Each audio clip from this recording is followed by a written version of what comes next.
Hi, I'm Scott, a co-founder of Gitcoin and Public Works. My work mostly involves funding open source software and other kinds of digital public goods.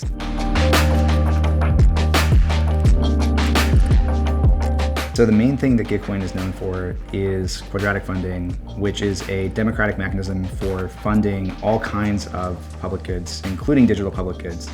And what we mean by quadratic funding is taking a matching pool, a large pool of capital that some philanthropic donor might have, and distributing that according to the sentiment of a much larger population that might have more local stake or more direct impact.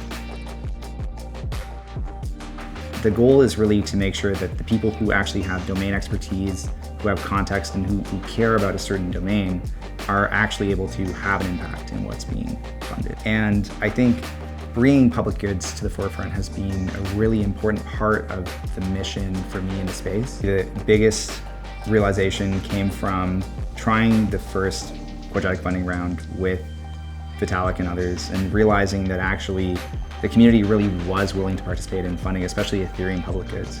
And that was sort of partly surprising because there's no direct intuitive reason that people should be willing to put money into these kinds of infrastructure pieces that we all use in the Web3 or Ethereum ecosystem. And what people decided, I guess, was that in even a self-interested sense, by funding these things, they're actually benefiting the broader collective, but also themselves, the same way as you might see people contributing to a city. If everyone maintains the city, you get something really special that can emerge from the existence of shared space. And I think the more we can create those bridges, the more that these organizations will succeed.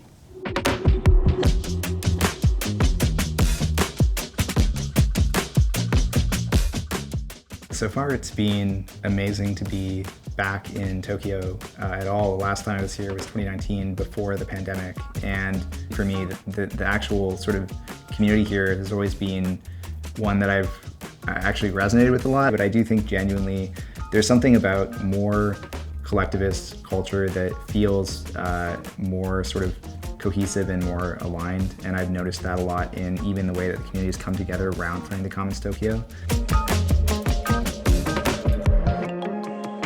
The good part about the internet is that it's really easy to exist in your own head.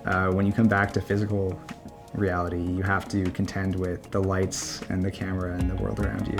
You should try to do something that you think will actually make a difference in the real world. Crypto is very abstract. There's a lot of products that people don't necessarily need. There's a lot of hype, there's a lot of noise. That's increasingly true as the space grows. But I think you can still do a lot of good if you're looking in the right places and if you're doing something that matters to a local community, even locally online, that you're part of. And find those things, care about those things, and make them your focus.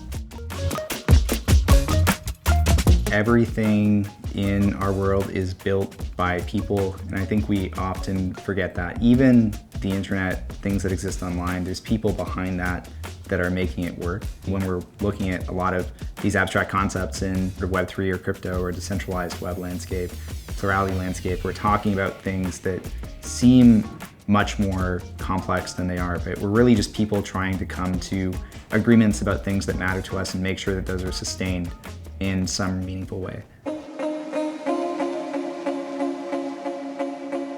Digital public goods are fundamentally goods that exist fully online. So the internet itself is a digital public good, but so is the software that's built on top of it. The software that we use to run even this film set is entirely based on the work of people who often are underpaid, often are doing it for free in their spare time. And so digital public goods to me are fundamentally global public goods that are underserved, underfunded, and often in the context of even nation states who have their own interests underrepresented in discussions.